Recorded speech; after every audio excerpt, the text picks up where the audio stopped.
All right, and it says starting. It doesn't actually say live. Does it say live for you guys? Mine says live, yeah. All No. right. No? No? Yours doesn't Okay. show on? There we go. All right, there we go. Hey guys, it's Nick. Thanks for tuning in to the Warhammer Weekly. Change of cast today. We got Chris and Anthony from the Sustainable Center with us. We just started bullshitting off air, so we decided why not just start so you guys can listen to it. As you already know, Anthony is going to Brawlers, as is Chris and I, along with Once Bitten, Malorian, and any other channels that you guys know offhand. I know a couple other I thought subscribers and users out David there. was on the registration list, but I haven't heard eye or ear of it. Okay. Well, before we went online, the two of you guys were arguing about the troll horde, or the troll hordes, I plural, wasn't really arguing. debating, whatever. The ones that Lorian is bringing, and you guys think it's worth it? But if I play it in the tournament, I'm just going to give him full points, and we're just going to go drink at the Atomic Empire. It's gonna hand him 5,000 points. I think it's gonna beat everyone. Just lose in 2 turns and hand him 5,000 points. I think it's gonna beat everybody who doesn't have shadow magic. It's actually death magic you want. Wait, purple sun. Yeah, it's death. Shadow. Purple sun's not shadow. No, Shadow's Dwellers. Oh, I mean, dwellers will do it anyway. Dwellers is life. You guys don't know anything. Dude. That's how much I don't use magic. Shadow. You're running a Warhammer YouTube channel. This is serious. You need to know the bomb spells and what lore they'll come out of. Dude, whatever. I just asked them to show me the cards. Oh no, Shadow is Occam's, right? Shadow's Zockums, yeah. Yeah, And see? Pit of Shades. Pit of Shades and Shadow. That's the one I'm thinking of. Pit of Shades. I don't use either of those lores. Oh well. Dude, I just use my Skaven bullshit, and you guys know it. Go die in a fire. All right, so I guess we could work on some of these topics that we have here. Do you want to read you the Malorian's questions that he gave me first, because they're kind of interesting. So he gave them to who for what? He gave me questions to ask you. Let's see how these go. All right, so it's 5 questions. It's pretty quick. What is your favorite fluff? I don't read any fluff. Antonia, I guess, because I read the most of it. Okay. He has answers for you too that I will read at the end, by the way. Oh, God almighty. For Cav models, do you like details such as the bit on the horse's mouth? Do I like the what? Do you like the horse's mouth? Do you like painting horse mouths? No. What the? Is there any kind of camera you don't like? That's like a double negative, isn't it? Yes. No. No camera likes me. Okay. Do you like rolled or filleted meat? I'm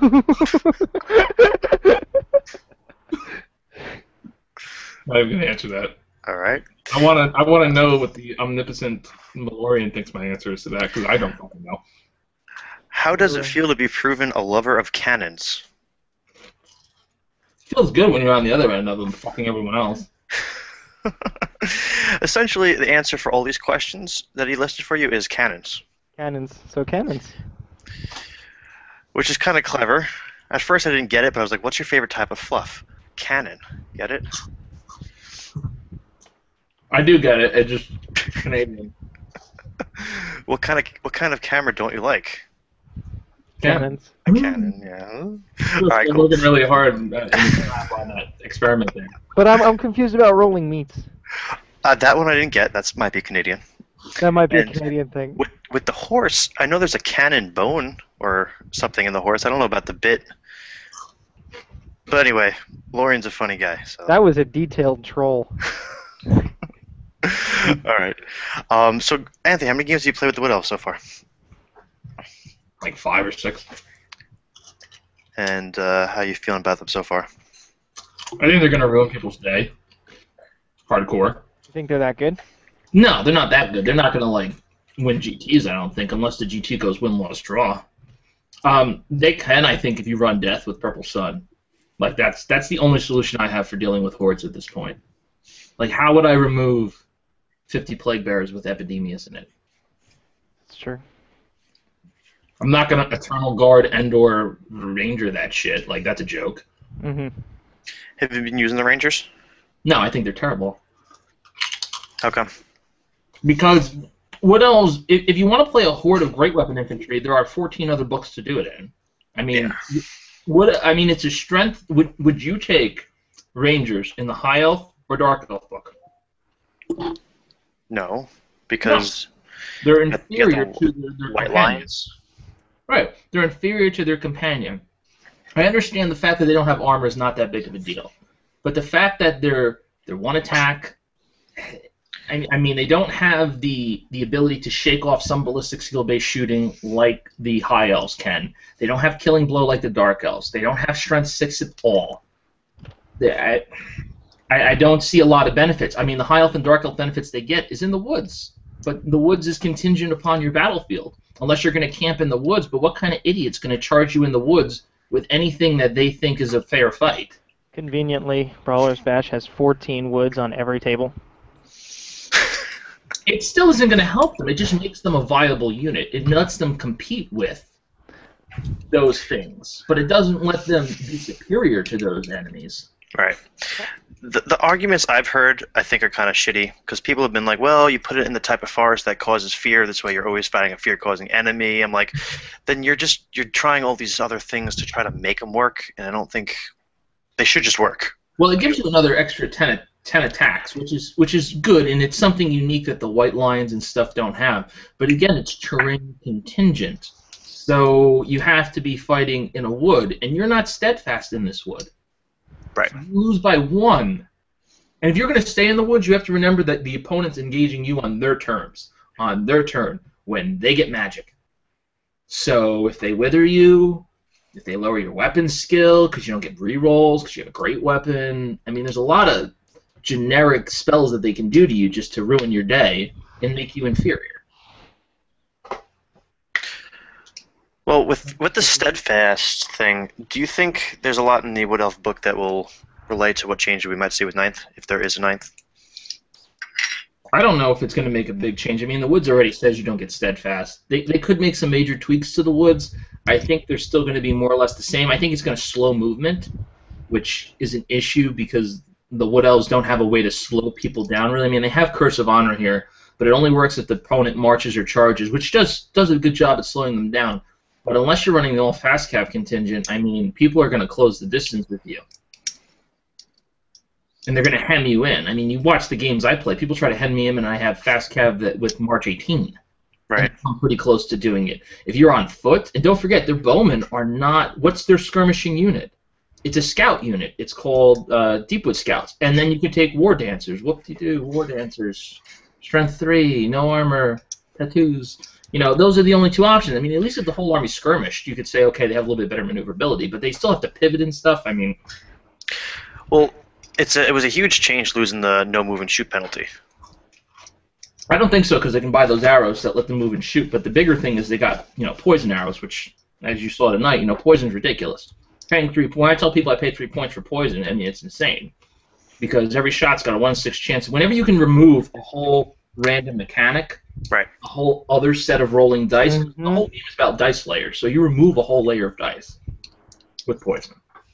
Yeah, that's why I was saying that the True Flight, unless you've got some gimmicky way of using it, is just not worth it. I'd rather go with the poison arrows.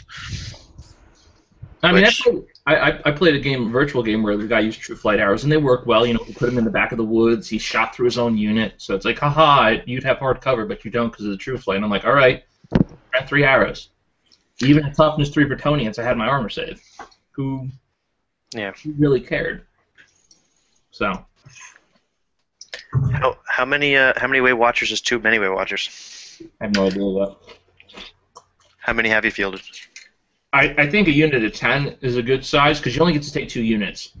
You can't piddle them out in units of 5. Mm-hmm. I think 10 is good, just crunching the math on how many wounds you're going to do. Tonight I took a unit of 14 with a Waste Stalker, but I'm only taking 1 unit. So, I mean, I would say between 10 and 20 in your army, depending upon, I mean, they're really good even against non-armor, because they can fire 2 shots. You just double tap. You played the Dark Elves today, right? Yeah. So were you doing the no armor shots, or were you doing double tap? Double tap. And I mean, yeah, it's another -1, but it's twice as many shots. The unit was putting out 28 shots a turn. Yeah. Yep. And they have a 4-up armor and a 4-up ward. And they were still doing really well because they're already toughness 3. but it feels like they have an arrow for every situation. The ballistic skill 5 negates the double tap. They're a really good unit for 20 points. I mean, considering you pay 12 points for a Glade Guard. And I think I was watching one of your games. You've been using the Moonstone, is it? Is that the thing that has you jump through the woods? Yeah, and I don't think it's I think it's limited if you don't take the Acorn. But like tonight's the first time I took the Acorn, and it just opens up more possibilities. And I think it's more of a power perceived as power achieved because your opponent then has to worry about it. And it's a 40-point item. You take it on your level 4. What does your level 4 carry? A scroll, maybe a ward save. They can probably afford it. And for 40 points, to have your opponent constantly worry about occupying woods or you teleporting to another wood is a big power perceived as power achieved thing. I mean, the fact that in another game I got 240 points of beast to camp in a wood for 3 turns and do nothing else because they were afraid I was going to waystone or moonstone into the other woods, that's a big deal. Jesus. How many forests did you roll up? I got 2 plus my free one, so the board I played on tonight didn't even have any forests on it, which is unlikely because if you roll up terrain or if you go to a GT, they normally have a woods. Right. It's really common, it's cheap, it's easy to make, and I had 3, which is the average. You're going to out-average on a D3, get 2. You're going to bring in free forest, that's 3, plus whatever else you had on the board, and it was plenty. It was plenty to do what I needed to do, and if he would have camped units in the woods in such a way that I couldn't teleport the whole unit, he would have taken out hundreds of points out of his army just to go sit in the woods. Right. How do you feel about the 100 points though for a random amount of forests? I think if you're the only issue holding back the Wood Elves is the way Watchers are on foot. That's the big thing. That's the one thing that your opponent can say, I can go after that because they can't run away. Everything else, all the fast cab that come off the flanks, all the scouting and skirmishing, fast cab and all that, they can't pin it down. But they can pin down the Wave Watchers, and they're very expensive. And they're a big threat to everybody with the multi-shot and the ignoring armor. So to be able to move them is a big deal. And when you have multiple woods, it kind of gives you a level of certainty rather than relying upon the randomness of what's this board going to bring me. So I think it's worthwhile. I don't know how worthwhile yet.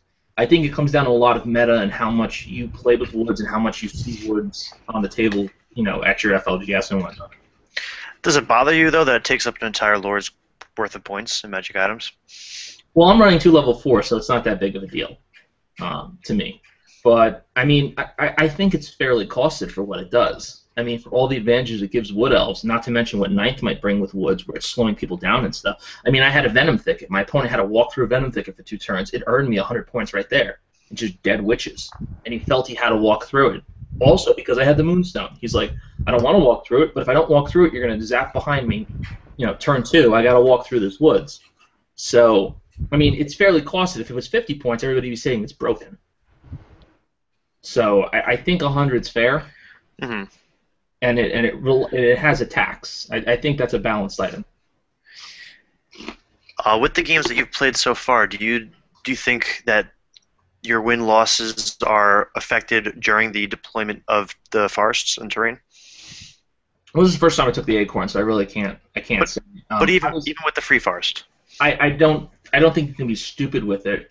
I think that you need to have a game plan for it. I think every Wood Elf player is coming to the table with a game plan for the forest. For me, it's to put my Way Watchers in. I mean, I'll scout them into another forest or into another location if it's really valuable. But I normally put the forest in a place that I think is going to be beneficial. It's going to give them light cover on top of the skirmishing. It's kind of variable. It really is. I mean, if I was playing more foot units like Glade Guard or Eternal Guard or Rangers, it become more important. But the fact that it's just a place for my Way Watchers to camp out for a while and kind of suck the opponent into that point like a funnel, I think it's important. I don't know how important, but it is. But going back to the infantry, though, putting some forests in the middle of the field, this way you can get your Glade Guard and your Rangers up there, you're still losing Steadfast, though. That's the thing I don't... It's very risky, in my opinion. Yeah, you get a lot of benefits, but you better not blow your dice. And with Eternal Guard, they're glory spearmen. They're the best spearmen in the game, but who brags about their spearmen?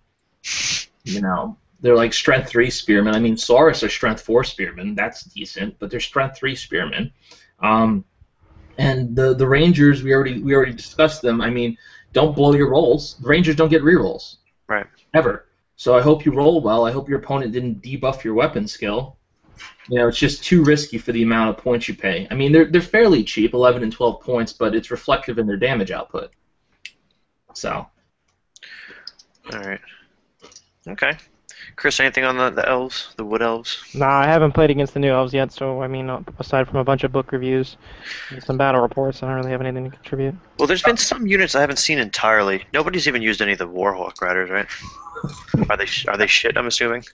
I'm assuming by his chuckle, his new They Grizzly have chuckle. an armor save for mounted. How much of an armor save? 6 up. What? They're mounted. That's it. They don't even have light armor. They're just mounted. They can't. I don't think they can buy a shield. They don't come with. If they came light armor mounted, you could buy them a shield for a point or 2. I'd see the value. That'd be a 4-up armor save, Pegasus-esque cav that vanguards and flies and whatnot, has killing blow on the charge with the Warhawks. But I mean, I think about my Pegasus Knights because that's what they are. They're shittier Pegasus Knights, and my Pegasus Knights get removed all the time, and they're toughness 4. Like them, they have 2 wounds like them, but they have a 3-up armor save and they have the blessing, and they still get removed off the board. Like a Ruby Ring of Ruin can remove a unit of Warhawk Riders. That's a problem. Like skirmishing and toughness 4 is nice, but people are still going to shoot at them because their low wound count. Every wound is going to get through, and it's expensive. Yeah, I don't know. They're also some limited in their shots. That's why I don't know. But what are you going to use them to do? Assassinate characters? You take Waste Stalkers to do that. Are you going to use the War Machines? Your core can do that. You're going to use them to chaff? You have Eagles and War Dancers and Deepwood Scouts and Glade Riders. All of that can do that. So what role is this unit fulfilling that other units cannot fulfill already? Suck, I guess. Suck is a good role. Yeah. Okay, great. Somebody's always got to suck. Did you play many Wood Elf games before this book? Never. Oh, okay.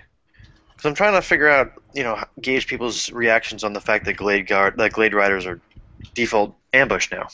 Well, the old people don't seem to like it because they ambush. Because a lot of people, like Memorian, used to use them as Chaff? castles. Like I would not run the Sisters. Probably wouldn't run the Sisters, or just run a unit of 5 of them if I didn't put my Wizard in there. But I have to put my Wizard in there because where else is she going to go? The Wild Riders? No. Or Glade Riders, which you can't go in because they ambush. What I think would have been cool is buying a magic item that would give your character the ambush rule and allow them to go in the Glade Riders. Like one item, make it expensive, whatever. But that would have been cool. Yeah. I don't know. I think that's weird that they're ambush. I think people new to the army like me like the rule. I think people that played the army in the past don't like the rule. But that makes a lot of sense. Like when the Bretonnians ever get their book, people will like the changes they made, but I'm probably going to hate them because I'm very set in the way that I used to play my army. Right. At least you know that you're going to have a turn to react with them, opposed to getting turn 2, and then somebody shoots down all your fast cav right away. Well, I don't think you should ever lose your fast cav. I mean, I won't say ever, but I don't think you should lose your fast cav unless you intend to. Then come on. By shooting, if someone else decides to shoot them down. Yeah, but you should never really lose them unless you intend to. Mm-hmm. I mean, unless the person's running a castled gun line, you can decide where you're going to come in. If you're afraid of their shooting, come in the opposite corner in the back of the board and point it on it. Or try to pull them out. I mean, you don't need to come into firing range. You come on the board, and then you get 9 inches of fast cap movement, which comes out to about 11 inches from the board edge because the base is about 2 inches long. So you have a lot of control. You can also bring on your 3, 4, 5 units and focus fire those 2 enemy fast cap. I mean, I can't believe I did tonight. I shut down 5 fast cap units, 3 Dark Riders and 2 Warlocks in 2 turns. I mean, by turn 3, they were all dead. I started on turn 2. And they did all the firing. Because the only other shooting in my army is the Way Watchers, who sucked the whole first turn, and then the jabs that the Sisters can throw, which didn't really happen. So You actually using the javelins with them? they come with them. Yeah, I know, but I just... Well, if somebody gets close enough, I'll throw them. But no, I don't move them up into firing range to throw them. Unless I'm behind somebody, then sure, yeah, I'll chuck them. And are the javelins poisoned? Yeah. Okay. I mean, for them to have shooting, it's like an ancient Stegodon's giant blowpipes. It's like you don't take this for the giant blowpipes, you take it for all the other reasons, and if it happens to have a shot with something, you shoot it. Right. Kind of like the same thing. Like they have these jabs. If they're close, throw them, but never like be like, oh, I'm gonna kill this unit with my jabs. I tried that 1 or 2 games. Terrible. Just didn't. So getting a couple games in with the Wood Elves, what are you gonna do when you see them at Brawlers with your Brytonians? Well, I played a game, 3K, against a less mobile Wood Elf army that was all on foot. And I think he kind of screwed himself in that game. I haven't done the battle report yet, but it was live, where he put himself in a corner behind a river, which made it hard for me to charge, but he couldn't like get out of the river because he couldn't march out of it. Mm-hmm. And I just took all my paladins out of my 2 errant lances, so that's 6 Soladins, and put them on the board. And the strategy is just run full speed at the enemy and hope they don't shoot you down. And he did. He had 26 Weight Watchers. So it wasn't hard for him to do it, but I mean, he's going to get overflow. It's almost like 40K thinking now, like, here's one dude, you're going to have to shoot your whole 13-man Weight Watcher unit at this one dude. It's complete overkill. And all those extra wounds you could have been doing to a full lance are now wasted. Right. And I'm just hoping to oversaturate my opponent. But I'm probably going to lose. I don't see how I'm going to get any real points. And I don't know how I'm going to catch him. I mean, Flock of Doom was my best spell out of Beasts. I'd never cast Flock of Doom in my life. And I actually defaulted to it because it did 2d6 strength 2 hits. And I'm like, oh my god, a magic missile. Let me take it. Because it's against Wood Elves. But I mean, it was... You can't catch him. Not with Bretonnia, where you give up the whole first turn, your opponent knows it, so they're going to Vanguard in your face. And then they're going to go around you because you're going to pray, because you need it, because you're not going to get armor saves, because their arrows ignore them. So, here's a question, having not played Wood Elves yet. So for someone like me who's bringing like an aggressive army, like most people are going to bring, do you just hug the board edge and move around? Is it going to be impossible for me to catch him? Well, you can't hug the board edge because you have to go after your enemy, and your enemy's not going to be anywhere near you. I mean, you're going to have a couple Goblin Wolf Riders, which are a joke, unfortunately. I mean, hug and wheel, like hug and wheel. You're too slow. I mean, movement 4 is just very slow. I mean, if I would protect your War Machine, so your Rock Lobbas are really good. You know, if they hit a Wild Rider unit, they're going to decimate it. If they hit a Sisters unit, they're going to decimate it. Your Doom Divers are phenomenal. Oh my. Just landing on units and taking them out. I mean, I wouldn't even venture out. I would build a castle around your War Machines, and just shoot it out. Cast Foot. Foot is fantastic. Foot will murder. I mean, even skirmishing Way Watchers, the distance is a half an inch. I'm sure people are going to screw that up, but I mean, hey, it's half an inch. The Foot is going to hit like 8 or 10 Way Watchers. So do the opposite of what I want to do, and don't go after them. No, don't go out, because what are you going to do? You're going to go after them with your movement, your right. Mark 8 giant hordes, and they're going to run out. Outmaneuvered, yeah. And what do you have? A couple units of Goblin Fast Cav? What a joke! Yeah. They're 50-point Fast Cav for a reason. What about Hand of Gork? Could that help you in any way whatsoever? You just throw a unit all the way out in the middle of nowhere. This way they're forced to just scatter. I think if it's Glade Guard and they can't get away from you, yes. But if they're Fast Cav, unless you close off every possible avenue of escape, they're going to go around you. Right.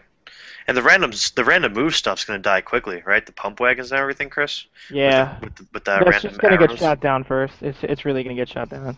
Well, your opponent's going to have to shoot it down, and that's to your advantage, because the random move stuff is very scary. If they don't deal with it, it's going to ruin their day. It'll just keep punching through everything. Well, the problem is they have to give it a wide berth. Mm-hmm. Like, I gave 14 inches to a steam tank. It rolled a 14, and it ran into me, and it killed a whole Glade Rider unit, and then it packed another one off the board.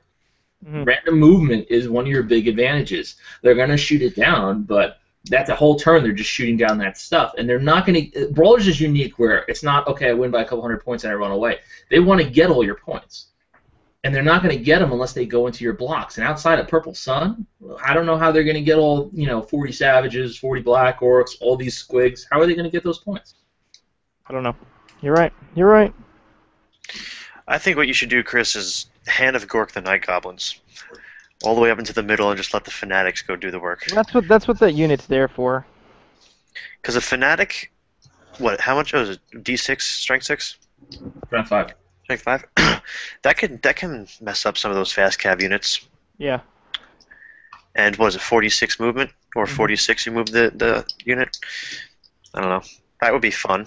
And there's no skin off your back because it's what you get, not what you lose. That unit serves multiple purposes, and that's one of them. Yeah, but the fanatics, they die as soon as they impact terrain. Yeah. There's forests everywhere. Yeah. The second it touches a forest. One use only. I don't know. I would keep them back, and just if your opponent comes close, tries to drop an eagle behind you or something, that would be a nice, deterrent. Yes. I Well, mean, that's one of the things I was going to use it for. If it was a game where they had a lot of fast cav or whatnot, I was going to keep it back. And in games where I need to be a little more aggressive, I was just going to push it forward. But it's that's what Lorian's thinking with his fanatics. keep them back. Well, in his bunker behind his trolls, he's not going to shove them through troll hordes. That's the other thing is like I'm going to have my Savage Orc Shaman in the unit in the Savage Orc unit, but like if it's a game where they have death magic, then I have that unit as a bunker. But it has fanatics in it, so you can't just fly on top of it. So. But I mean, if your fanatics get released and you don't want them to get released, push them off the board. Shoot them Throw them off. off the back. Yeah. Throw them into a forest. Hopefully there's no forest behind me. Hopefully. All right. I don't think I'm gonna have too much of an issue with I play Skaven. elves. I don't give a shit about what my opponent brings. That's a quote from you, Nick. You're like, I don't really I don't care. It just doesn't matter. All my shit's arbitrary anyway. It doesn't really matter. My Skaven power will just pound them. Well, the storm banner is gonna give them an issue, and the magic's gonna do fine too. Toughness tests and the dreaded 13th. I'll be But fine. you know what people are going to do at 3,000 points? Take tons of Wave Stalkers. And they're just going to shoot at your Grayseer until he dies. Which won't be long. I'm sure they can kill him real quickly. I mean, that's the only concern I'd have there, because if you lose a Grayseer, you lose the game. Yeah. Proven. So, You know what? I don't even make predictions when it comes to Nick anymore. It's just stupid. Why? I just don't. There's like turns where you roll like dog crap on the bell, and then like the one turn where you roll like every model gets to attack twice.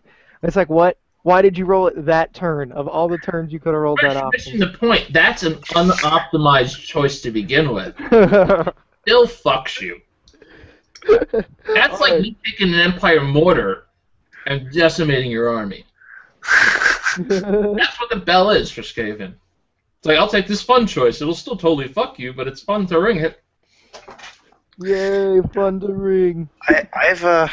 I've played this book on and off for 5 years, and at least, and I've never rolled 17s as much as I have in the past like 2 months. You mean against me? Twice against you. But so, with the Brawlers Bash cards. Oh yeah, I'd like to talk about these actually. Can I tell me what's on them? Because I have no idea. Yeah. I'll actually quickly share screen. So the first one is... So for anyone that doesn't know, Brawlers Bash is strictly victory points. It's not how much you lose, it's how much you get, up to 5,000 points.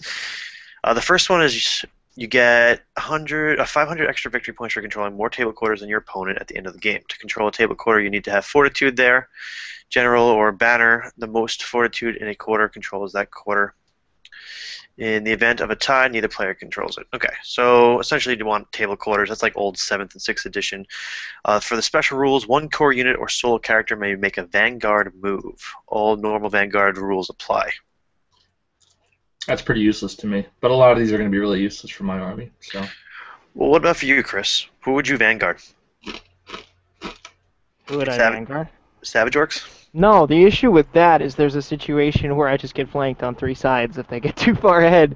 So I don't know if I Vanguard them. I think if I Vanguard something, it's like the trolls. Well, no, it's got to be a core unit. That's the thing. Goblin Bus Vanguard that shit up. If I have to Vanguard something, I honestly don't see myself using this card. I don't really think Vanguarding... Have to. What's up? I think it's may, not have to. Right, you use 5 of these 6 cards. You don't have to use all 6. Yeah, but the main thing you're taking this for is the table quarter bonus. Wait, does it say may one core unit? Yeah, Oh, may make.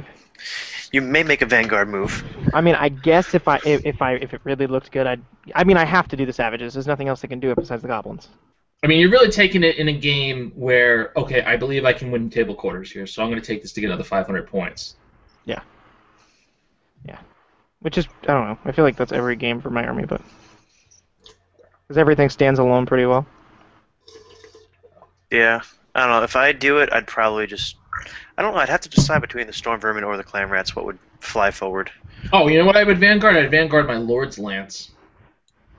Killing Okay. blow and just try hero killing blow and just try to, if there was a target that I knew I had to take out to win the game and I could Vanguard towards it, I'd probably do my Lord. Do you have any solo characters?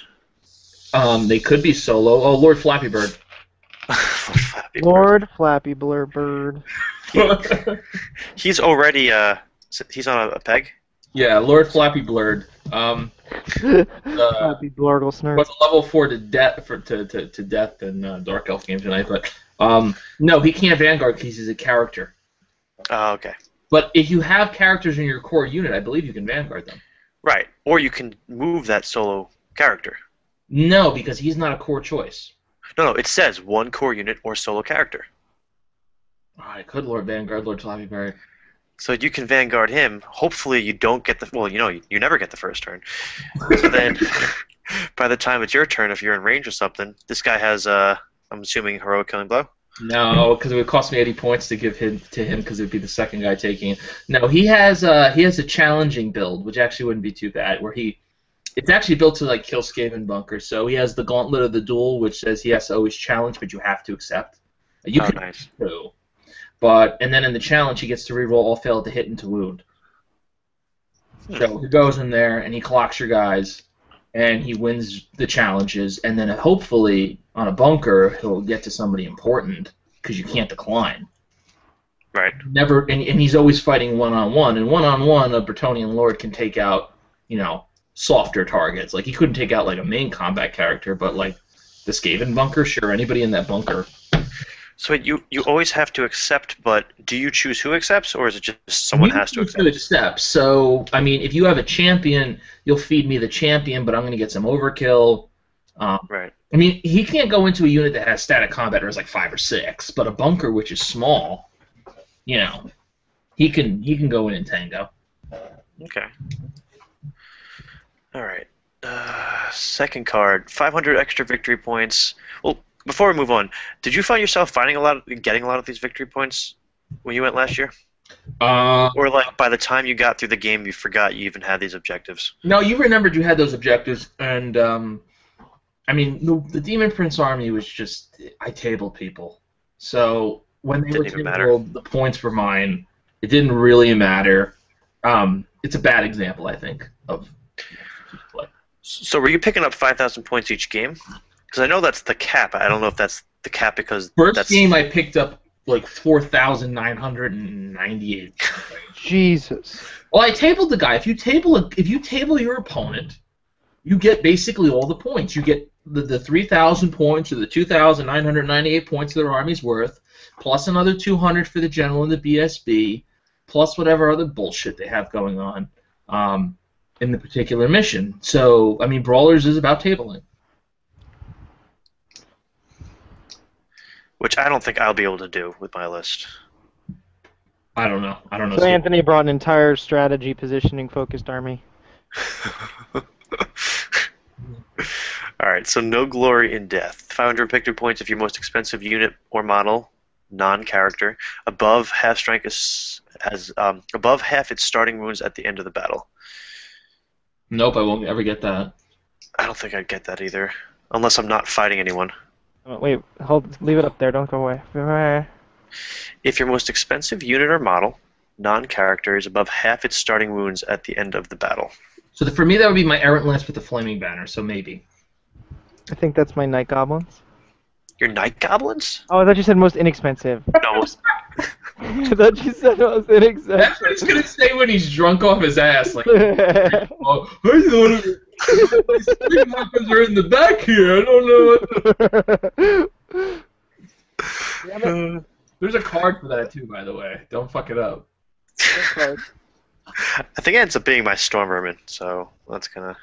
They I don't have know to if it's- die. I think it's Black Orcs. It's not counting the characters, right? That's what that means. So yeah, I think it's the Black Orcs then. I think that's a card you play against like a Wood Elf player who's going to Mhm. struggle to take down a big unit. And then the special rule is the player of this card automatically wins the roll to see who goes first. That's normally what people have used it for. People don't really pay attention to the. Now, here's the question for Bretonia. Does it say in the FAQ if I get to roll, or do I go first? I doubt I go first. I probably got the honor of actually rolling and being like everybody else. First off, did you read the FAQ at all? No. It's 29 pages. 29 pages. Half of it's dealing with the Skaven and Orc and Goblin bullshit. It's like one Orc and Goblin sub rule. Like you can't swift reform your Orc and Goblin Night Goblin unit that's this fucking wide, so that way you can slingshot a fanatic. Yeah. 7th edition. So, and there's also the other card, which I'll skip to at the end, that you can possibly just nullify somebody's special rule.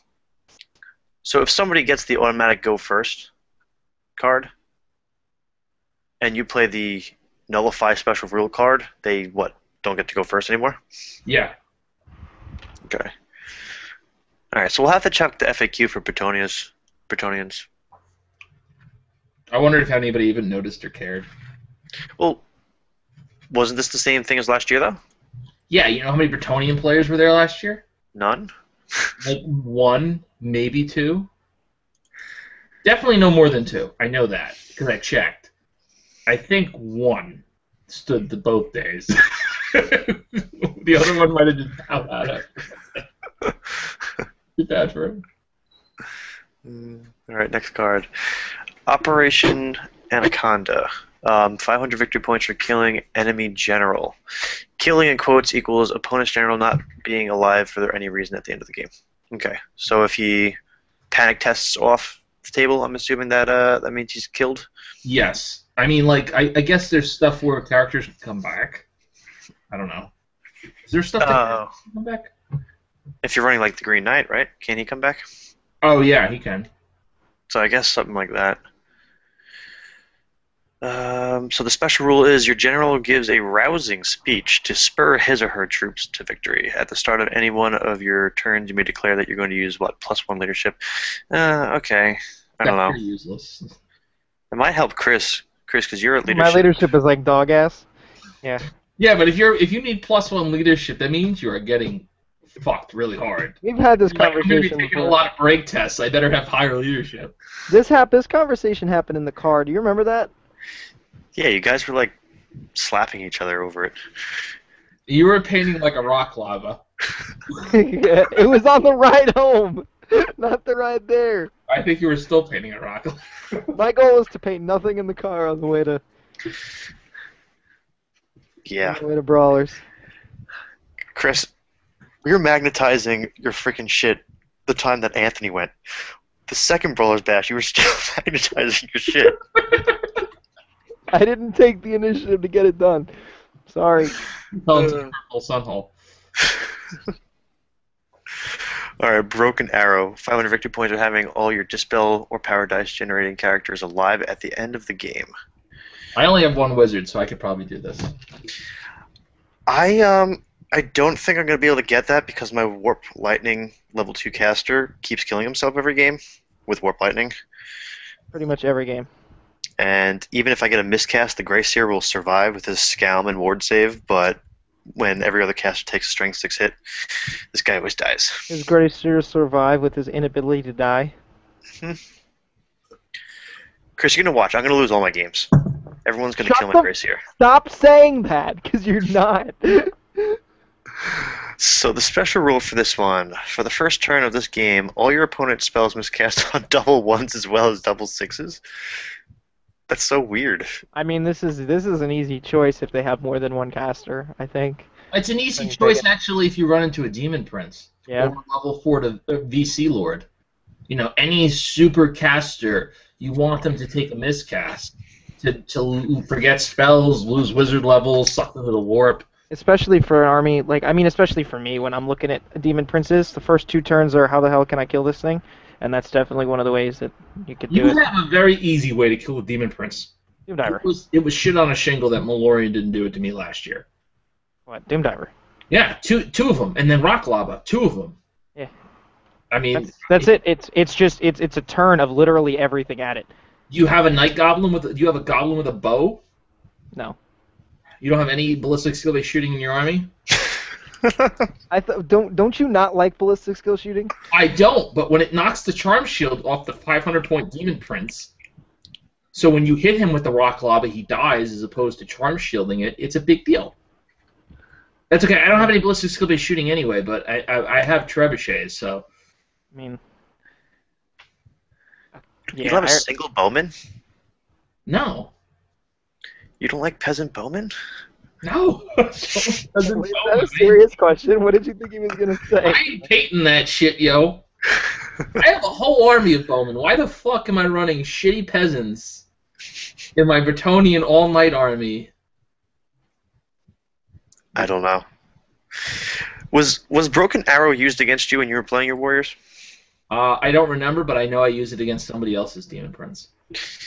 Now, would you just take the chance and cast spells, or would you actually take the chance and just not cast spells just to make sure the smartest thing to it's the first turn of the game. Right. So the only time I would have 6 dice to spell would have been like when I played Malorian in the practice game, and I had, the bottom of turn 1 perfect purple sun flank shot to win the game. Yeah, I'll throw 6 dice because I'm probably going to miscast anyway.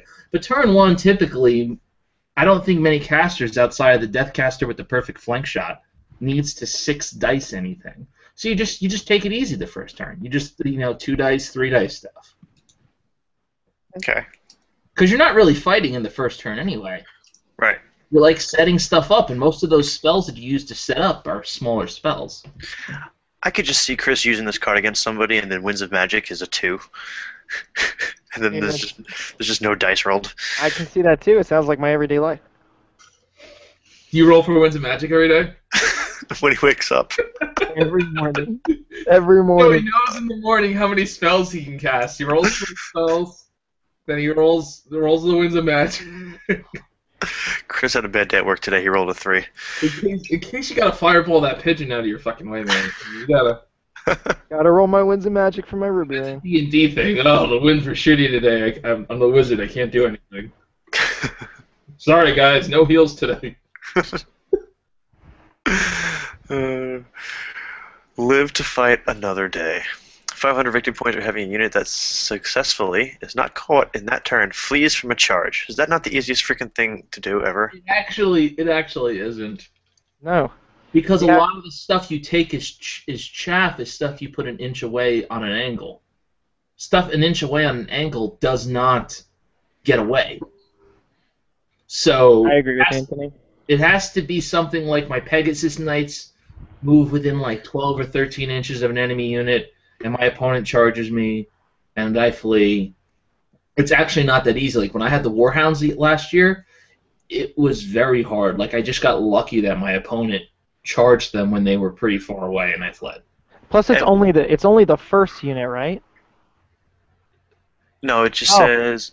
Well, I mean, I guess successfully. You could double flee and guarantee it for yourself. But you need to have units that can do that. Like I can do that with my Pegasus Knights because they fly, or if you have multiple fast cav units. But I mean, but I feel like that's a lot of investment. Like putting my 2 Wolf Rider units in a position where I can double flee with them is like, I don't know. 500 points isn't tertiary either. You want to get. That's a lot of points. I mean, even if you lose the game completely, it's not much of an excuse to not get these bonus points. Yeah. If you're down and out the game you're playing where you have this card, just start fleeing with everything. Who gives a shit? My shit can't flee. Just the savages can't flee, and the squid. That's 2 things. I guess. It says not caught, so it could flee off the table, right? No, I think it counts as destroyed. I wouldn't risk that. And my trolls can't flee. So nothing can flee, Anthony. I think I know you guys are gonna shit on me for this, but I think I'm just gonna use my rat darts. They can flee, no problem. Yeah, go suck my left nut. Okay. Oh wow, you could get an additional D3 to your flee. It's not that big of a deal. Hit me with that science, Anthony. Hit me with it. He's not even gonna bother. No. No, it's not. D3 is not a big deal. It's 1, 2, or 3. Yeah. All right. So Thanks for breaking it down, because we didn't. well, no, he wanted the math. He needs it. It's 2 inches. 2 inches. We didn't need to know that. Just All 2 right. inches. So card 6. This is the one that's weird. You can essentially, I'm not gonna read all this crap. You can make a roll equal to a 7, a 2d6 roll equals 7, or I gotta read this one again. you can nullify somebody's special rules. And I don't know what's more useful. Whatever it is at that point in time. Literally, I mean, you're overthinking these cards. Whatever is more important at that point in time. Don't you have to choose the card at the beginning of the game? No, this Lucky Day card can be used after. Oh, so this card isn't used as one of the starting cards? No. Okay. Read the card. You roll a 7 at some point in the game, Right. or which means you play the card before you make your leadership check, which is not chosen at the beginning of the game, or you play this card after both people played their card to nullify the other card. All right, yeah, it says use once during the tournament. And you get only one of these, or was it 2 of them? One of these. Okay. Honestly, the way you should play it is game 1 or game 2. Until you've lost your game, go balls to the walls to try to win, right? And then once you lose, you're not going to win the tournament anyway, so then it doesn't really matter. But So use this card early on. I would use it early on. I mean, especially if you can't take a big risk. I mean, most of the time I would probably use it for Bertoni. I would use this on a leadership check. It sucks that you can't use it for Winds of Magic. Well, what would I guess they would have to say then it would be 6-1. You know, where your opponent got 6 dispel dice. Because 7 is too many dice. 7 dice allows me to 6 dice dispel. Right. Do you really top of turn 1 when the Demon Prince flies up to flank, want them to use Lucky Day for 7 dice for their Purple Sun? I think Only if I used Broken Arrow or whatever this stupid one is with the dispel. I just feel like if they made it accessible to the Magic phase, that's all it would be used for. So I think that's why they just didn't do that, to make you choose a reason to use it. Right. Well, I don't know. Maybe I'll try to do a practice game with one of these cards, just to see. They're not that big of a deal. I mean, even the vanguarding stuff, it's not really that big of a deal. It's just a mechanism for them to get you bonus points. That's really what the tool is. It's interesting that everyone's going to have their own little scenario, though. Did you find yourself denying people, or were you just going for yours dead on? I didn't really. It doesn't matter about how many points you get. I don't care what my opponent gets. I care about what I earn. No, So, I understand that, but I mean, no, I don't. I wouldn't try to deny it. I mean, I lost game 2, so I didn't really work that hard. But if it was game 4 or game 5, and I was on the upper tables, you'd want to deny them. I'd want to deny them. But let's be honest, none of us are going to be in that position. So fuck it. I don't care how many points my opponent gets. I will lose my horde to kill your horde because I want those points. We can both do really well. I could get 5,000, you can get 4,500. We could both move up in the standings. Right. Okay. It's a really wonky scoring system. It's really unlike anything else. Now, do you like it compared to 20-0 and or? No, I hate it. I hate it. You do. I go there because everyone else, it's a fun tournament. I like the location. I like, to see, all the guys and whatnot. But I don't like the scoring system for the Grand Tournament. I don't like 3K because even though it's not Grand Army, you're going to see double Stank, double Hellblaster, triple Cannon with Master Engineers on all of them. Yeah, I mean, that'll be the Empire Army. Every Empire Army will have 2 steam tanks, period. That would be my army. So, I mean, you see a lot of filth. You don't need to be Grand Army to see a ton of filth. And because of the scoring mechanism, people don't play as strategic. They just play hyper-aggressive. I'll suicide units in for the sole purpose of just weakening them so I could follow up with another unit so that way I can net this unit's points. Right. And I don't like that. And I think it excludes a lot of armies from being able to play. well, like how does Tomb King's table? How does Bretonnia table? Against these 3,000-point armies. How does Wood Elves even table? I mean, it's a struggle. It's the big armies you see are the ones that everyone's going to run Purple Sun. Everyone's going to run, Dwellers if they're running out of life. Just whatever kills the most stuff. Okay. Were there a lot of people abusing the painting rules where you didn't need to completely paint your army? I think it was based upon points. So you would see people, you would see weird things like that second steam tank most people don't have for their 2,500-point army, not painted. You would see those kinds of things. But it wasn't I didn't see anybody with 150 zombies unpainted. Okay. Right. I don't know if it's 75% in model count because that's tough. Because how much do you count a Terrorgeist? Is it one model? No, it's points. It says it explicitly. Yeah, so it's in points. So technically, my entire core of zombies could be unpainted, all 200 of them. Because all your slaves could be unpainted. Because what is it? 100 points for 50 slaves? Mm-hmm. You could take 200 slaves and not paint them. So I didn't see that, though. I saw, the thing most people don't have in their 2.5K army, unpainted or kind of crappy painted, like the second steam tank or whatever. But generally, you saw people painted because it's a tournament where people want to have a good representation. You don't want to be that guy who look like shit. That's what I was hoping for. I didn't want to see, quarter painted armies because I would or quarter of an army not painted. Well, this is the biggest year ever. I mean, last year they got around 70, 75 people, which is a lot. This year they got to 100 no problem. It's 115, isn't it? 112, I think I saw last. Yeah, I mean they added another 30 people plus to last year's attendance. So now is it growing or did they just add more room? Well, when you see this game store, it's like a Walmart. It's ridiculous. I mean, we would all shit the bed if we saw this in this area. That's crazy because, I don't understand. I mean, I don't know. We're talking business. Well, first of all, you have to understand the Research Triangle area. There were 8 game stores when I lived there in 2011. All of them were profitable, and all of them had clicks. Like this one was the Malifaux, this one was the Infinity, and this one was the Atomic Empire is a really well-run store with an internet store as well, and a customer discount program. You can go in the store and buy stuff for 20% off if you have the Atomic Empire card, which costs $40 for the year or whatever, I forget. So it's a well-run store. It's an affluent area. People with money, cost of living is relatively cheap compared to where we are. So people have the cash to spend, and it's a big gaming area because it's a young area too. So they have this giant store. But no, they could easily fit 100 people. Easily. The whole back of the store is just tables. So they're going to have, 55 tables then around? They had I think they had this many people last year because they had a 40K tournament going on as well. They had 20 or 30 people.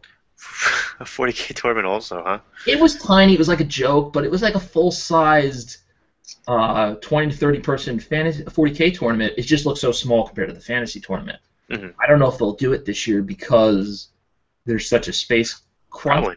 Probably not. Probably not also, but I mean the space is the bad gaming area to play in is as large as Crossroads rented space. Oh, really? Almost as big. I want to say almost as big. And it has a micro bar in there and, everything else. A back room, that special room where the table 1 is played on. They have that. It's a giant store. It's like a small Walmart. Do you think they're broadcasting Game 1 again? I think they're going to broadcast the games again. I mean, I don't know how much traction it gets. I don't know how much it entices people. I mean, because anybody who gives a shit, I think, is going to be there. Well, I don't know why they should talk to Once Bitten, because if he can share with all of his subscribers. I think he shared the link and stuff. I mean, I don't know how much it really brings to the store. I think it just makes us happier as players. No, it's kind of like an incentive, it's a carrot dangling scenario. I mean, it's cool. It's cool, but I mean, everybody I talked to who watched it last year, I heard a lot of people give a lot of flack, the way people played, and it wasn't positively received, how the players played. Some claims of cheating going on, and some of these other things. But you have to understand, you and I and Chris, we're used to our games being public. And people being you fucked up, you suck, you're an idiot, we're used to that. Now we're 200-300 battle reports deep. most people don't take pictures of their game. Big surprise here. And are not used to, like, not only you are in table one in this special room where there's over 100 people playing and you and this one other guy, there's a camera and a boom mic and all this other stuff, and it's getting broadcast live. It's a lot of extra pressure. On top of that, you're on table one, and if it's beyond game one in this big tournament, it's a big deal to be on table one by itself. Nonetheless, be on camera. Right. You know, and have dozens, if not hundreds, of people scrutinizing and going to watch your gameplay. If you're not used to that, you know, I'll probably wave hi to my mom if I make it in that room. But, you know, I mean, most other people are going to be frazzled by that. What do they broadcast it on Twitch? No, they broadcast it on their own, I think, website. They don't go through YouTube, which I don't blame them because, you know, Google Hangout and all. But, no, I forget where they broadcast it. But they have their own website. I think Bull City Wargaming does it. It's kind of like a sub-affiliate of Atomic Empire. Like, that's the store's club, I guess. I don't know. Okay. But they have their own website that they broadcast it on. The broadcasts were cool because they actually had like different camera angles and stuff. Yeah, it's really intimidating. Like if you walk by that room when we get there, day one in between games, they close the door too, but you will see how it is. And on top of that, there's a store employee there watching the stream, but also watching your game. And now here's like this semi-official rules judge right fucking there. Mm-hmm. You know, it's a little bit. It's a lot different. It feels a lot different. I mean, I think it would even bother us. So I can imagine somebody who's never, you know, dealt with that before. Yeah, we'd have to be careful on how we pronounce cavalry. Fuck that. Hey, Nick said it right this time. Cavalry? I can't even say it. I sound like a retard when I say it. I thought I was the only one until somebody started posting comments that was like, oh, I guess it's all you Northeast guys can't freaking pronounce it right. Because I was always saying cavalry. No, cavalry. Calvary. Yeah. You were saying Calvary. You always say Calvary, and I wanted to slap you, but I chose not to. People would post all the time. That's because your army has no good cavalry. I have to slow it down. I have to like say the word cav and then add the rest of it. I just say cav now. I just won't even say anything else. I say cav because I just don't feel like getting the hate mail. Like literally private messages saying you're not crucifying Jesus this weekend. You're playing Warhammer. Like. Why do you keep saying it wrong? And I reply, I'm like, I don't know. I'm sorry. I have to like, practice in front of the mirror. Cavalry. Cavalry. Dude, you did a video like last week when you're like, cavalry. I can't do it, cavalry. You said it super slow, and you're like, all right, I'm practicing. All right, so I guess the last thing that I was kind of curious about, I've watched some of the videos, I haven't watched them all the way through, especially the one that you describing what you're up to, but you're trying to do like a trade, sell, barter kind of system. How's that working out for you, and you know, what's that all about? So I've gotten some traction on it. I don't know how long I'm going to keep the ball rolling, but basically it's just, you know, I think there's a unique niche where people want to, there's a lot of like lazy people in the hobby, and I don't blame them. Like we put a lot of time and effort. This is our free time, and people don't want to waste time looking for stuff or unloading other stuff. And I know the budget's tight. Like my armies all come from trades or secondhand, or I sell stuff to get money to buy stuff. So there's a couple services out there like Blue Table Painting or like Spiky Bits who will offer you cash for your models, but it's not really cash. It's like store credit, and they'll give you, I don't know, like 20% of the value of the model. Maybe a bit more if it's like new in box or new on sprue, or if it's well painted, but most of the time it's like a joke. And it's in store credit. And if you want cash, they'll give you like half of that. So now we're talking like 10% of the value of the model. And I think it's just, you know, highway robbery, because then they turn around and sell it for 50, 60, 70% of its actual value as a discounted mini. And they make a killing on it. And I think it's better to offer people, you know, a fair price, which I do. I offer people, you know, cash, and then I will go ahead and sell it. And I think the big difference is I'm not trying to like feed my family with this. You know, I don't blame other people for the prices they charge or what they offer to pay people, because yeah, if I was trying to make tens of thousands of dollars a year to feed my family, to be my primary income, I'd be doing this much differently. But if I'm just trying to make a couple hundred to a couple grand a year to, you know, to pay for some hobby stuff, I can offer to pay you 40% of what your model's, you know, retail value is, and then sell it for 70 and make, you know, 20, 30 bucks off the transaction. I'm doing this in my free time. So I offer that, and then I also offer, I'll sell it for you if you don't like the price. And I also offer, like, if you want to find, like, rare models, Like, I know for the Carnival of Chaos, I'm spending hours and hours on eBay and Bartertown and stuff, and people want this rare stuff, but they don't have the time to go hunting for this stuff. And if I'm looking anyway, it's not a big deal for me to look for that stuff for you. So you're having people give you a list of things that they're trying to track down, and you'll track it down, and then. Yeah, I mean, I have some people come to me who said, I have this budget, these are the things I'm looking for in terms of priority, and, they'll give me that budget, and I will go out and try to find it. I'm not trying to substitute for people's FLGSs, but I know some people are on a tight budget, and I know some people don't have a local FLGS, like myself. My closest one is 45 minutes, an hour away, so it's really inconvenient for me to drive 2 hours and spend a quarter tank, half a tank of gas to go get something and then pay full price for it. I'd rather, get it from there, and if it helps people get a second army, and keeps the hobby going, and keeps the community going, and keeps stuff in the community, I think that would be, better. So I mean, I do it for myself anyway, so I don't mind doing it for other people and making a few bucks on the side to do it. But most of the stuff has been I'm buying people's stuff and then I'm reselling it. So, because that's just the easiest way. I think people just, they want the cash now, they don't want to deal with it, and that's it. So. And have you gotten an overwhelming amount of feedback? I haven't gotten an overwhelming amount of stuff. I mean, people love battle reports, as you know. Everything else we put out on our channels gets like half the views of a battle report, which is a shame because videos like these are really easy for us to do. Battle reports are really hard and time-consuming, right? And you don't always get them all the time. But, I mean, the people who have seen it have gotten good feedback, and I think it's a program that's going to build itself. I mean, I've done 2 videos on it. I did the initial kickoff video, and I did 1 sale video. If I do it every week, it'll eventually get more momentum. Why not just plug it in the beginning of every battle report? Since that gets. Because I don't want to be a troll. I don't want to, It's not trolling. That's not trolling. The core of my channel isn't as a business. It's I know why people are here, and it's really annoying when people do that. Like on the back end of a video or in a link below, that's fine. But I don't want to alienate my primary viewing audience because the primary viewing audience comes here just for battle reports. It's not. I don't think it's annoying if it's just included in your introduction. You have that elaborate introduction. Why not just include it? I could do a small text thing. Yeah. I haven't really thought about it yet. I mean, I started this 2 weeks ago, so it's in the embryonic phases. I want to get the ball rolling. I want to get some cash in PayPal that isn't my own cash, from the stuff I bought, turning around and selling it before I push too hard because I don't want to turn anybody away. But at the same time, if somebody comes to me with like $3,000 worth of stuff, I can't, I don't think you're going to turn anyone away. Honestly, I think if you plug it in the beginning of a battle report here and there, because honestly, I just see it's growing the community. If you're able to provide a service for people to swap models and trade and get what they need. I need to make a general intro anyway because no one will make me an intro like you guys. So I need to make a general intro anyway that's not so Bretonian focused. So I may just make a general intro, and in the general intros I'll put a small thing in there. I'm working on Windows Movie Maker here, so the prospects are limited.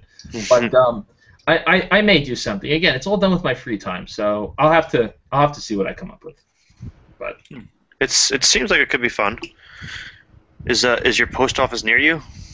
Well, the nice thing about the postal service is if you ship priority, they will pick up your packages at your door. Oh, that's cool. So, and I mean, you have to ship one thing priority. So I already do stuff on eBay, and a lot of times shipping priority is just easier. I mean, they'll give you a box. It's part of the cost. So if you ship one thing priority and you have 10 things, because you have the one priority thing, they will pick up all of your crap.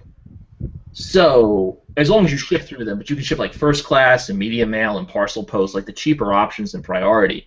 You just have to have one priority item. So if I know I'm shipping out like 10 things for whatever reason, I'll make one priority.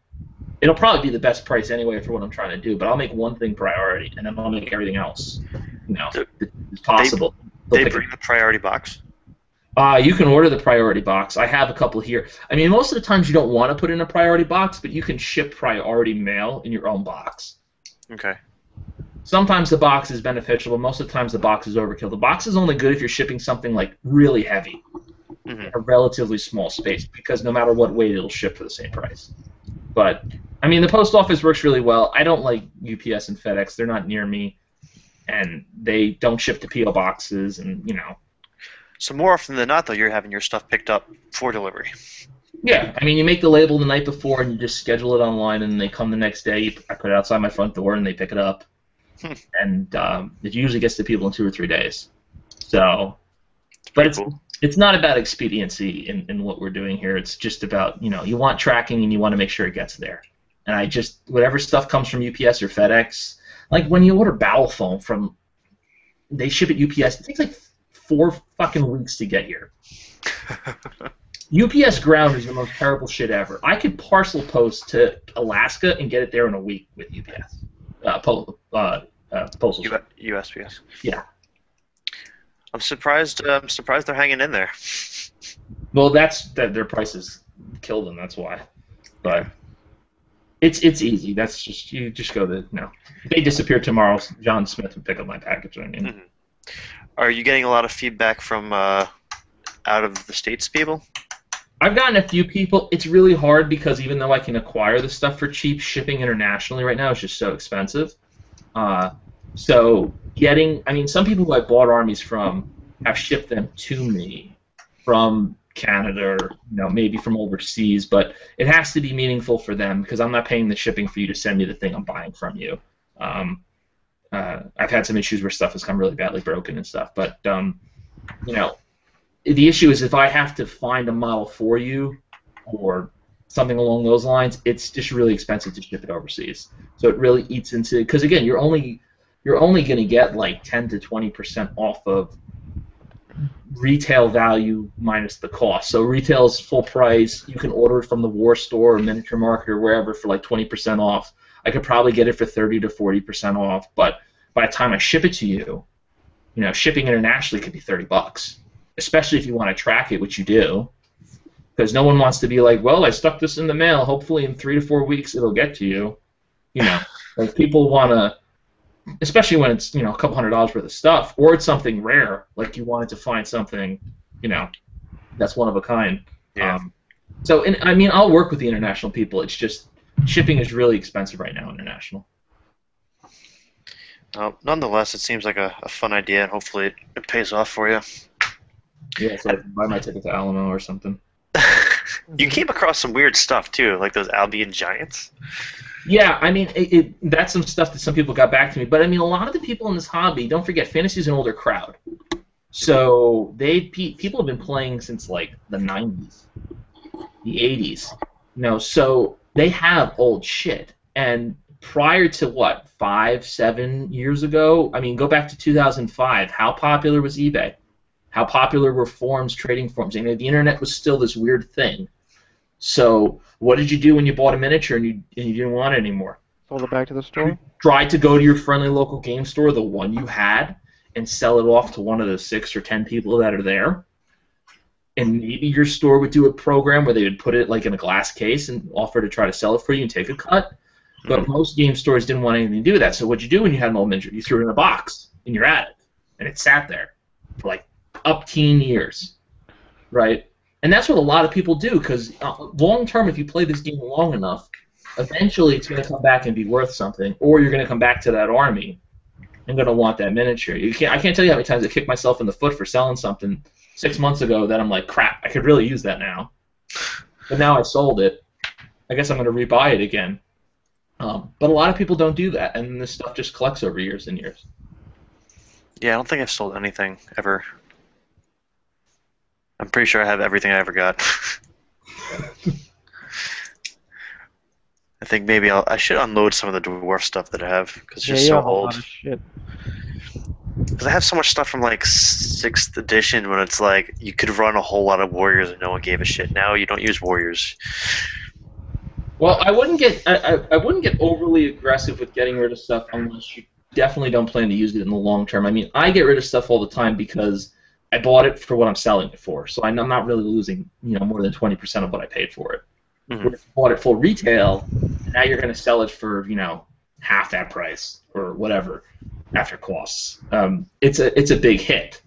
But if it's something you bought 5-6 years ago, you're not going to remember what you paid for it, and you don't really care. It's like whatever I get for it, I get for it. But also everything I sell, I put back into the hobby. So that's how my money comes for the next army. Okay. John Ryan actually dropped a message in the comments saying that it was on Twitch last year, Chris. Gotcha. So, We should try to do our streams from Twitch. yeah. The issue is you got to push your audience over to Twitch. Yeah, that's the tough part, is that this is easier. But you're dealing with two balls of shit. You're dealing with Twitch, which will work, but you're going to get a smaller audience, or you're dealing with this, which will get you a bigger audience, but may not work. But you're also dealing with Skype at that point, so you have to like have the Skype subscription. You have to have somebody willing to pay for it. Why do you have to pay for a Skype subscription to do it? I think after two people, you need a subscription on Skype to. What about Uvu? I don't know. Don't know. I'm I don't sure know there's a people. free route for Twitch. I mean, there's a lot of sludge on there where people just stream when they're playing, StarCraft, and they're not very good at it, or Skyrim. Right? Right. I don't think those people are all paying money to stream. Like, I like doing my channel, but would I pay money to YouTube on a monthly basis to do it? Fuck no. So I guarantee you a lot of people on Twitch don't, because Twitch runs ads over it and makes the money anyway. So why would they charge the customer on the front end? I mean, I guess if you want a really premier setup. No, you don't get charged on Twitch. Right, so why would you have to pay for this Skype feature? Because you can't stream straight through Twitch. You have to use a secondary. I know all about this. You have to use a program like a screen cap program, but then you have to have a conference program between me and you, and then you have to screen cap it on your own computer, which is incredibly processor intensive for most computers. But that's for like group calls. I'm talking about the person who's just doing a single video. You still have to run screen cap, this external screen cap software. Can you do it with Fraps? No, I don't think Fraps live streams. I think Fraps is. I think you're talking more like XSplit. I know Total War just came out, the Rome 2 one, where there's a Twitch button where you can stream straight to Twitch from the game. That's so Yep, awesome. But that's from the console. Mm-hmm. It's just for their product, yeah. I mean, I'm not technically savvy enough about it. I'm just thinking. I mean, Google Hangout kind of got a little bit better. I mean, the Q&A finally friggin' worked for me. But I think Q&A only really works when you're watching it through Google Plus, right? Yeah, there could be like 10 comments on Google Plus through the Q&A that we're not seeing right now because I'm not even checking them. But here's the issue, though. If I'm on YouTube watching the live stream of this, Different comments. the Q&A, Totally different comments. Totally different comments. They do not link. That's fucking Google being Google and wanting you to be part of the Googleverse to interface with everybody. But at this point, freaking YouTube is Google. It's all intertwined. Why do they have to make it more difficult? Well, the issue is everybody's comments really got hurt when they made Google Plus a requirement for you to post a comment. Yes, that hurt, and then also video responses disappeared. Well, video responses disappearing was really stupid. I mean, I can understand how trolly it could be. But you had to approve a video response, unless you were a moron and left the auto video response on. Right. Well, now Move it. what they want you to do is make a Google account and make it more of a social media thing and post responses that way. Which is, I don't know. And you can't turn the Q&A on while you're broadcasting, which is... No, you have to do it before you start broadcasting. I realized that when I was doing the list making video. I was like, why can't I do this now? I don't know why it has to be like that. But maybe we'll broadcast a game next week while Chris is still magnetizing his stuff. Fuck you. All right. Well, anything else you guys want to touch on before we call it quits here? We have Bretonia rumors. Oh yeah. Is there? I mean, Anthony, you did a quick video on that. What's going on? It came from Fayette, and you know what? Let me just say something about Fayette. I don't like how he puts everything up, but you have to understand that coming from somebody who runs a channel like this, it's a lot of work. I don't think he's feeding himself with the Fayette blog by himself, but I mean, imagine getting like 50 to 75 rumors a day, and you have to pick through them and try to find the ones that'll stick. I mean, it's a lot of work. So I don't blame him where some days he's like, fuck it, just whatever comes in my inbox today goes on my my blog. Right. Because he's also in the service of selling rumors, because that's what gets clicks. And I can tell you that because when I make a video about the rumor, I get views. Right. A lot of views. So it's a service in and of its own. But I believe these Bretonian rumors. there's not a whole lot there. What did they say? We're getting a Questing and a Grail Knight box back? No shit, because you took our box away to begin with. Foot Knights, if they go more towards terrain and victory point capturing and stuff, what are you going to do? Sit a cav unit on it for 4 turns? You need a foot unit, especially if you're going to go occupy a building or take out the watchtower. Right now, Bretonnia can't even compete in the watchtower. Foot Knights are also really cool, and everybody wants them, and not just for Bretonnia. Like, people will make their great swords for Empire out of Bretonians, and they'll call them Reiksguard Knights. People will make their Grave Guard out of Bretonnian Foot Knights. There's a lot of cross-pollinization opportunities with that kit, and it's going to be a unique kit because the guy's going to have heavy armor and a shield, and he's going to have a mace, and the mace is going to have a special rule, which is like +1 strength. Or if he had a Morning Star, that's another cool thing. So he's heavy infantry, that's sword and board with the blessing. That's a unique little niche there for them. So they said that kit. They said 2 clam pack shells, which whatever. They list another one. I think maybe there was. I don't remember. But I have concerns because the Trebuchet, the Grail Reliquae, and the Mounted Yeoman weren't touched at all.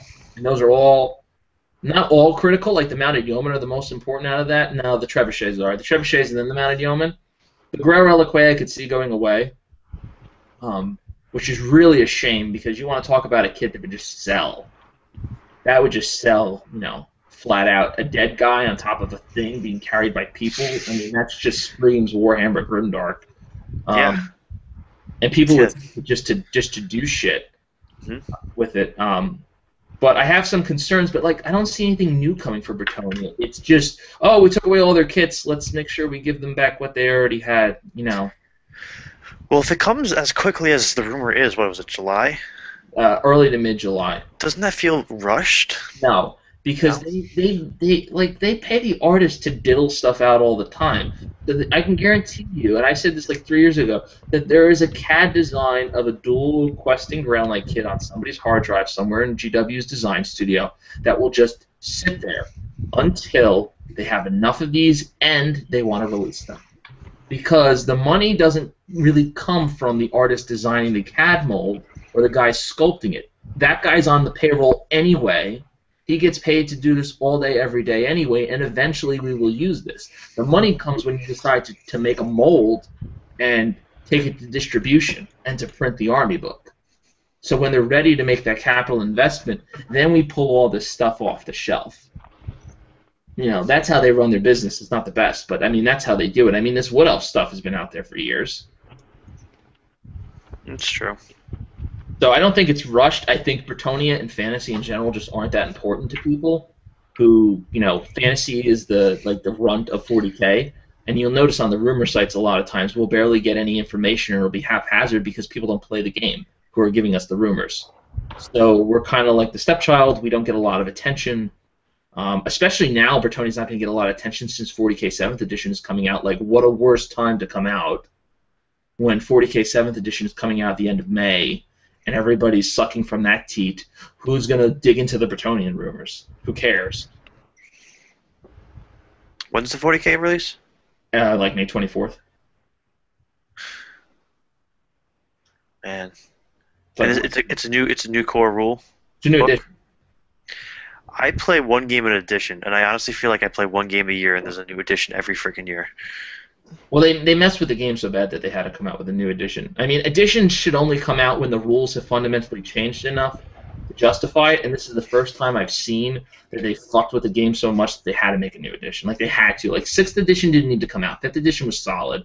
Same thing with 4th edition. 5th edition didn't need to come out. 4th edition was solid. They have fucked with the game in 6th edition so much that they needed a new rule set to explain their game, because you were literally carrying around your army book, and then you were carrying around your allies' army book, and then you were carrying around the escalation book, and then you were carrying around the fortification book, and then you were carrying around the main rule book, and then you had to have your tablet for your data slates.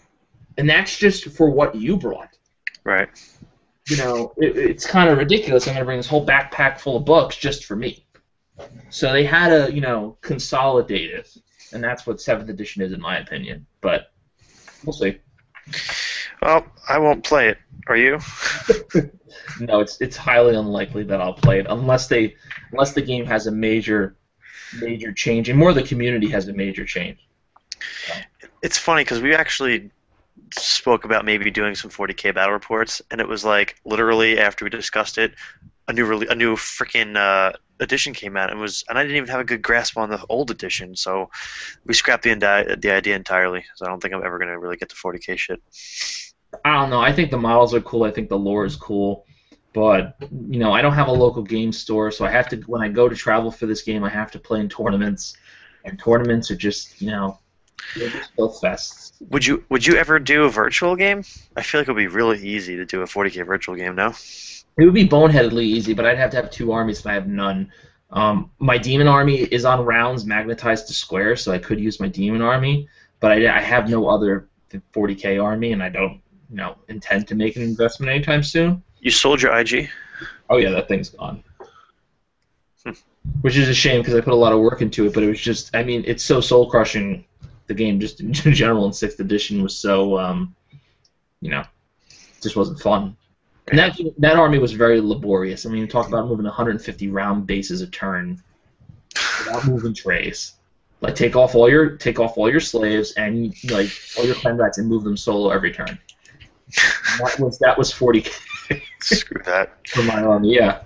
Maybe we'll move on to Hobbit battle reports. How about that? I like that idea. Hobbit. Judging just by how the Great Eagles are so ridiculous from the Hobbit, I don't want to even venture into the rest of the models. The 300mm wingspan on a fucking eagle. If I put it by Chris's Savage Orc Horde, it would wingtip to wingtip. It would stretch across at least 8 guys. Yeah, it's huge. Really? Yeah, It's a huge model. It's that big? it's huge, and it's on a 50mm. Giant wings, like all the way out like this, like casting shadows on the board. Like one wing is up and like 3 Dark Riders are underneath it. It's like huge, unnecessarily large, and the Hobbit is known for smaller miniatures to begin with. Like their Cav miniatures are on like 40mm rounds, so they're really tiny. So this is large in fantasy scale. In the Hobbit scale, this is like a fucking dragon, and it's an eagle. It's crazy. So I don't know. No Hobbit for me. No Hobbit. I've played the Lord of the Rings game back when it first came out before Warhammer, and it was pretty cool. Now it's just kind of lame to me. Good for you. Wait, because you guys are the same fucking assholes. Which one of you said that? Anthony. Oh, okay. We said it in the same voice too. Like, yeah. That's what. I didn't know who it was. All right, so if anyone's watched this far, we actually have about 15 viewers, but no comments. Brawlers, unless they're all on Google Plus, but who cares? So Brawlers is at the end of the month. The 3 of us are going down. We're gonna have plenty of content and shit along the way. Maybe it's content. Content. That's what you said. We have to have content. Contents. Content. Context clues. Context. Got plenty of content. Like I said, none of us know how to speak up here. We all use those fancy words. I'm pretty articulate. So stay tuned for that shit and anything else you guys want to throw in before we close this out. Nope. Huh? All right. I'm good. Well, peace out. Adios.